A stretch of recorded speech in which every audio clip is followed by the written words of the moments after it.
We begin tonight with the explosive breach in national security unfolding in the nation's capital. Late today, President Trump downplaying that remarkable lapse and defending his top intelligence officials who reportedly discussed highly sensitive U.S. war plans in Yemen using an unauthorized messaging app and inviting a journalist to join their group chat by mistake.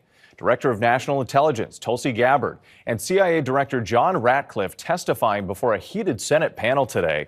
Democrats calling it incompetence, unprofessional, and, quote, an utter screw-up, insisting American lives were put at risk. The Atlantic's editor-in-chief, Jeffrey Goldberg, says he was added to that chat before the attack on Houthi rebels, which included Vice President J.D. Vance, Defense Secretary Pete Hegseth, and other top officials. President Trump claiming no classified information was shared and attacking the journalists his team included in the group chat.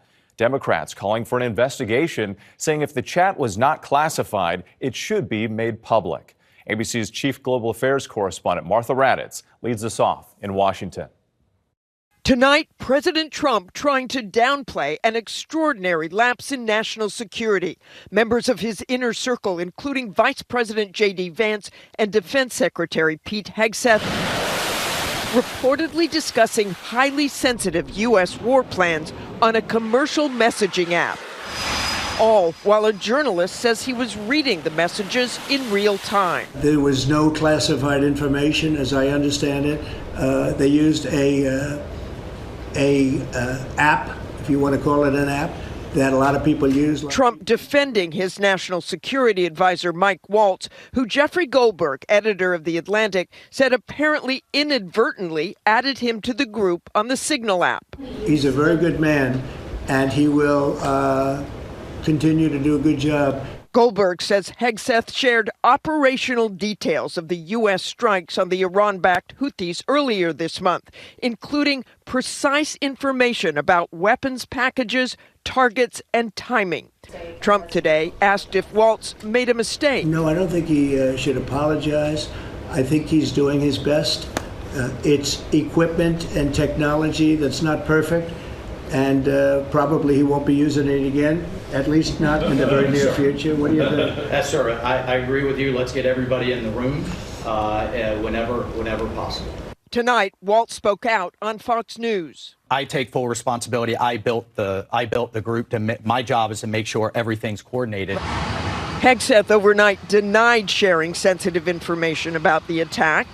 Nobody was texting war plans, and that's all I have to say about that. But Goldberg saying that's simply not true. No, that's a lie. He was texting war plans. The hearing will come to order. On Capitol Hill today, senators grilling two top cabinet officials who Goldberg says were part of that chat group, CIA Director John Ratcliffe and Director of National Intelligence Tulsi Gabbard. I think this is one more example of the kind of sloppy, careless, incompetent behavior. Georgia Senator John Ossoff suggesting the lapse could have put American troops at risk. They're talking about the timing of U.S. airstrikes, correct? Yes. Yes, and therefore the timing of sending U.S. air crews into hostile airspace, correct? Yes.